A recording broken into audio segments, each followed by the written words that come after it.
Please raise your right hand. Do you swear to tell the truth, the whole truth, and nothing but the truth in this hearing and investigation? Thank you po. Please take your seat.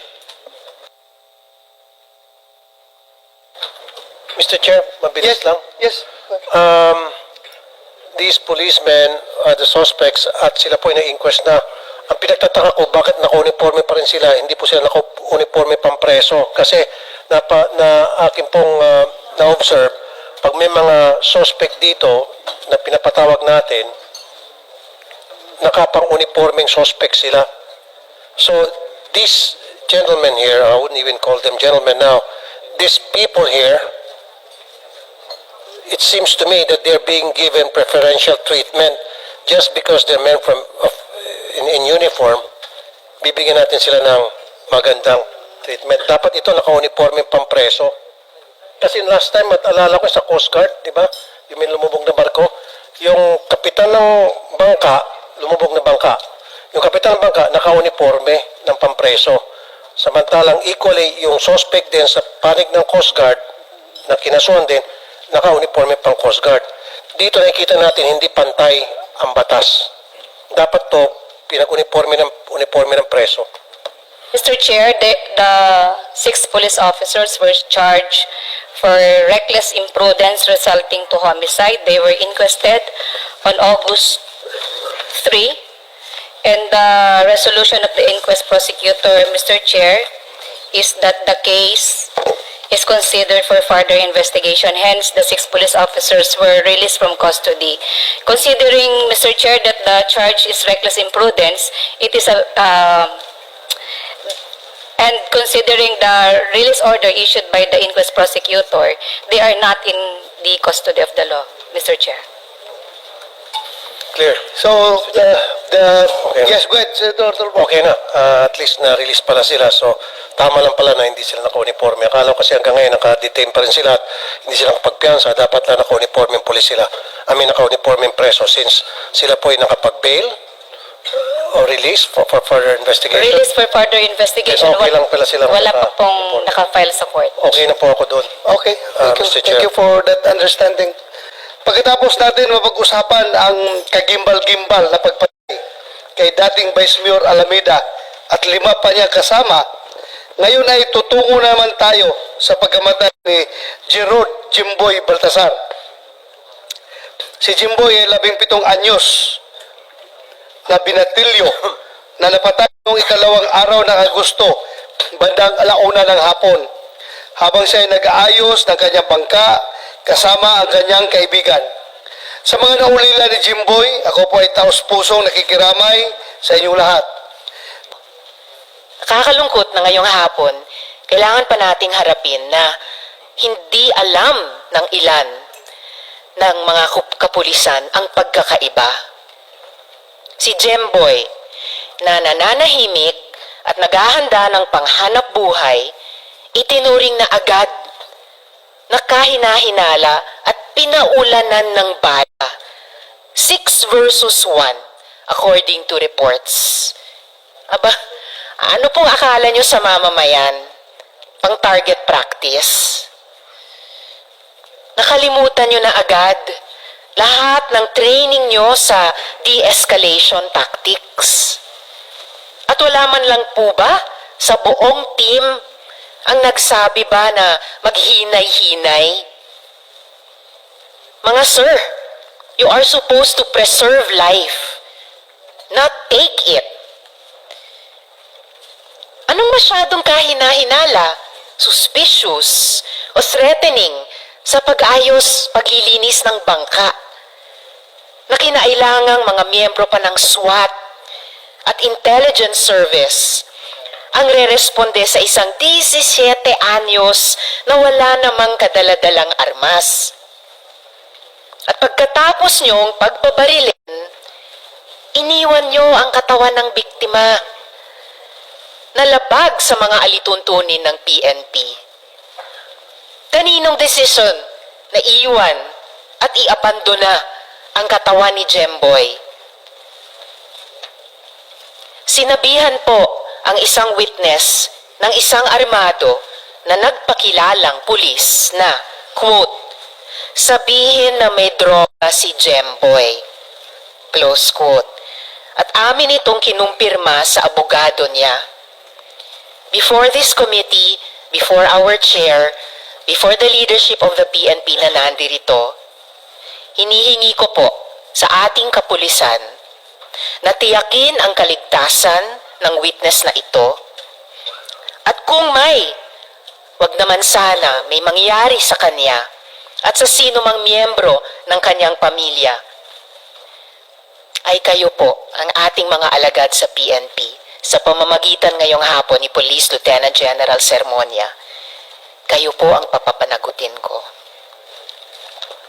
At hindi pa natatapos dyan ang kalbaryo ng pamilya ni Jemboy. Ilang araw matapos nilang mamatay ng anak, reckless imprudence resulting in homicide ang naging kaso ng mga sangkot.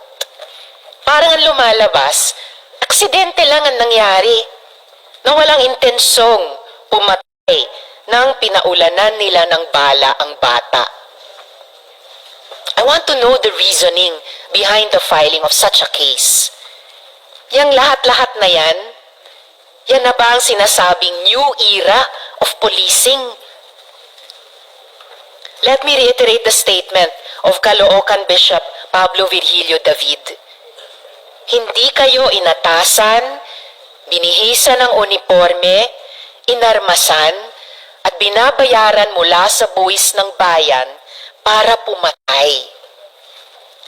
Kaya nga may guidelines ang PNP mula Intelligence Operational Plan, andyan ang PNP Manual, dapat may incident report, hanggang sa bawat bala na ipinutok ninyo sa operation, everything should be accounted for. Saka sa mga angpalat, nagtitipon tayo ngayong hapon dahil maraming hindi nasunod sa sistema. Ang sinumpaan po ninyo ay maayos at matapat na paglilingkod. Pero imbes na serve and protect, naging harm and oppress. Lalo na para kay Jemboy. At kay Kian de los Santos, para kay Kulot de Guzman, kay Carl Arnaiz, sa mga kababayan nating mahihirap, at sa libo-libo pang mga biktima ng mabibigat na kamay ng pulisya. Totoo, ibang kalbaryo pa ang pagiging mahirap, lalo na dito sa Pilipinas. But let's strive for a country where being poor does not paint a target on one's back. Salamat po, Mr. Chair. 25 years ago, pareho pa rin hanggang ngayon yung kalakaran. Pangabuso ng mga pulis, lalo pa ito mabababa ang ranggo. Kagagraduate lang sa PNP, wala pang isang linggo ng bugbog. Ganun yung mga kasong nahawakan ko before, Mr. Chair. Nagpaplanta na may ebidensya. There is really something very, very wrong sa screening process ng ating PNP. Lalo siguro sa neuropsychiatric exam. Siguro kailangan baguhin na yung format ng neuro exam. Dahil kung maayos sana yung psychiatric exam, neuropsychiatric exam, maganda ang pagka-craft. Itong anim siguro hindi nakalusot, nasara sana ito. Paulit-ulit na lang, ibig sabihin, hindi na umuubra yung screening in place para masara ito mga bulok na itlog. What I'm saying here is, maraming bulok na itlog pero mas marami pa rin ang mga matitinong pulis. Marami sa mga pulis natin, hindi naman lahat, kaya gusto maging pulis dahil mga siga sa kalye para pagdating sa PNP, legit na ang kanilang pagiging siga-sigaan. So, ibig sabihin, kulang ginagawa natin background checking. Kulang yung ginagawa natin pag-iimbestiga kung karapat-dapat sila maging pulis. In fact, there are other countries like Japan and even in the US bago ka maging police, idadaan ka muna sa polygraph test para malaman yung karakter mo. May mga katanungan doon para ma-screen kung talaga nagsabi ka ng totoo tungkol sa iyong past. Base doon sa records na nakalap ng mga investigador.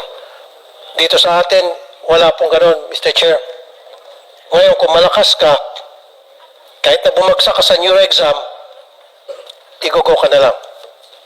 Meron talaga ng reklamo ay pang-abuso ng mga pulis tulad nitong 6. So, dapat magtulungan tayo, kayo po at kami dito sa Senado, para baguhin na ito, yung sistema ng pag-recruit ng PNP. Only then, siguro makakita tayo na mababawasan. Hindi naman siguro totally ma-wipe out na yung mga pang-abuso, pero at least mababawasan. Among lahat po ng mga police officials na nandirito ngayon, yung 6 na primary suspects lamang ang nakamask. Bakit po kayo nakamask? For health reasons ba? Ayun, salamat po. Kasi hihilingin ko, Mr. Chair, kung pwedeng tanggalin yung mga mask para magkita-kita po tayong lahat, no? Mukha sa mukha. Salamat, Mr. Chair. Thank you, Senator Hontiveros. Huwag kayo iyang makita yung mukha ninyo. Bakit? Talaga bang makasalanan kayo? Bakit kayo mahiya? Mahihain po sila. Ha? Mahihain sila, pero makapal ang mukha pag pumatay. You hold your heads up high. Huwag yung payuko kayo. Naka-uniforme pa naman kayo. Ilang beses na tayo nagka-problema ng pulis na may katok talaga na namamarin na walang rason. Yan ang pinaka-importante. May hawak na armas. Dapat talaga yung neuropsychiatric test and evaluation nila ay talagang to the letter, religiously being conducted. Alam mo, kahit na hindi mistaken identity yun, kahit na real identity yun ng suspect, marami pa rin pananagutan doon. Kahit na suspect yan, kahit na tumakbo yung suspect na yan, dapat umambarin. Di ba? Ang dami mong ninyong dapat pananagutan dito. But we would like to, yeah, go ahead, Senator Reza. Salamat, Mr. Chair. Mabilis na dagdag lang dun sa katatanong lang ni Chair. Kasi nga sinasabi mistaken identity. Gusto ko sanang itanong kay sa team leader ng operation, tama po bang narinig ko kanina si Sir Carpio, Police Captain Carpio? Sino ba yung Reynaldo Bolivar na siyang hinahanap daw ninyo? At saan po nanggaling yung intelligence na nandoon siya sa area na pinuntahan ninyo? Your Honor, si Reynaldo Bolivar po ang isa sa mga suspect po ng shooting incident po na naganap ng August 2, 2023 po, kung saan po kinasawi ni Cristelo Mahinay. At nahuli po ang isang suspect na si Kenneth Aleroso. Itinuturo po itong si Reynaldo Bolivar na isa pong kasama sa pagpatay kay Cristelo Mahinay po. At saan po nanggaling yung intel na nandun siya sa lugar kung saan pumunta yung mga tao nyo at doon nila napatay si Jemboy Baltasar? Tumawag po sa akin ang isang informant na ang kinaroroonan po ni Reynaldo Bolivar na nasa gitna ng ilog sakay ng berdeng bangka. If I may, Senator Yes, Reza, Mr. Chair. can we continue your questioning right after the presentation of the District Director? Yes, Mr. Okay, Chair, thank I you. submit. Huling-huling follow-up lang kung pwedeng magpakita po si Police Captain Carpio sa komiteng ito ng letrato o larawan ng Reynaldo Bolivar na iyon. Kung pwedeng i-provide sa committee. Mr. Chair, mabilis lang talaga. Yes. Mabilis. Yeah, go ahead. Ilang taong yung Bolivar? Kung di po ako nagkakamali, Your Honor, 18-year-old po. So, halos magkapareho. Pero may picture ba kayo hawak ng Bolivar? Kasi siyempre pag nag-pitch sa inyo na nandoon si Bolivar, dapat meron kayong hawak-hawak ng picture para ma-identify na siya talaga yung hinahanap yung suspect. Meron po, Your Honor. So, magkamukha ba si Bolivar at saka yung victim? Halos magkakahawig lang po, Your Honor. Makakawig. You sure about that, right? Kapag hindi, so pwede kitang ipakontem, makukulong ka sa baba. Sure ka, siguraduhin mo lang sure ka na magkamukha sila, magkapala yung katawan and all. Dahil kapag hindi ka sure, ipapakontem kita, makukulong ka sa baba. Matutulog ka ng ilang araw sa baba, Senado. Make sure lang. Pagdating po sa build, Your Honor, No, yung mukha lang. Sabi mo kasi magkahawig. Paano kung papakitaan ka namin literal ng picture niya na ang layo nila? So, nagsisinungaling ka. Papakontem kita tulad ng nangyari dito ang ibang insidente. Pakukulong kita sa baba. Better sabihin mo na lang, lapses niya na lang yun at wala kayong dalang picture at hindi kayo sure. One step back lang po, dahil kanina sir, sinabi nyo, pinagpuputok ng mga tao nyo si Jemboy sa tubig. Pero hindi po ba totoo na pinagpaputok muna siya nung nandun pa lang siya sa nililinis niyang bangka? Kaya siya nahulog sa tubig. Pero nung pagkahulog niya sa tubig, lalong pinaulanan pa ng bala yung bata sa tubig. Hindi po ba ganun yung sequence of events? Natamaan muna siya sa boat, kaya nahulog sa tubig, and then hindi na talaga nakaahon dahil pinaulanan na ng bata. Your Honor, wala po kaming nakitang tumalon sa bangka. Ano po ang nakita nyo? Ang nakita lang po namin nag-iisang tao doon ay si Sunny Boy po. So, kung nag-iisang tao lang ay nakita nyo, bakit pinaulanan ng bala yung tao na nasa tubig na si Jemboy? Your Honor, baka po ang intensyon ng mga nagpaputok na yon ay para po kay Sunny Boy na bilang warning shot. Tumalo sa tubig si Jimbel, tama. Hindi na nakita na tumalo sa Jimbel, pero sa tubig na si Jimbel. May nakita nila. Your Honor, doon po sa pinangyarihan po na yun, hindi po makikita si Jimboy na tumalon kasi po meron pong mataas. Ayun, sige na, okay. Nasa tubig na si Jimbel, tama. Nasa tubig si Jimbel, tama. Opo. Oh, kaya sa tubig na siya, doon siya naputukin kasi nga, mas talagang dito pinagpamalan. So, mas lalo mo masabi ko ngayon, paano mo makikilala na yun talaga si Bolivar, si Jimboy na Bolivar, samantalang na si Pedro at Rizal, mas lalo yung malabo sa itsura niya, kahit na magkahalik sila, kahit nakambal pa sila, kaya sa tubig niya. Mas may identify. Doon po rin may pangaling shot. Nagpin ko, Senator Topo ha? Status nito, Kwan? Mariban? Ano status nito ngayon? Naka-inquest? Tapos na-release? So, saan sila ngayon? Restrictive custody na po sila sa regional headquarters, sir. Bikutan, sir. Bikutan? Yes, sir. Umitin ko tanongin kita, Mariban. Yes, sir. Sinabi ng team leader mo, magpaputok ka. Marami na rin mag-arrest ng second combination. Who asked that security investigation? I will refuse to answer my question. Mr. Chair, I will. I hope I'm reading the chair's mind. Yes. Mr. Chair, dahil po nagre-refuse sumagot ng tanong ng komiting ito ng Senado, si Police Staff Sergeant Maliban, at nagbibigay ng bago-bago, nakakalito, at halatang hindi pa makatotohanang sagot, si Police Captain Carpio. I move, Mr. Chair, to hold the two gentlemen in Second custody. motion.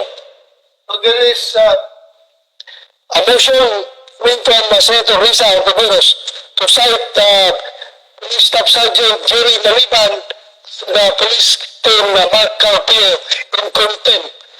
Duly seconded by Senator Rato Tulfo. Any objection? Hearing none, Police Captain Joseph Carpio and Police Staff Sergeant Jerry Maliban are hereby cited in contempt. So ordered.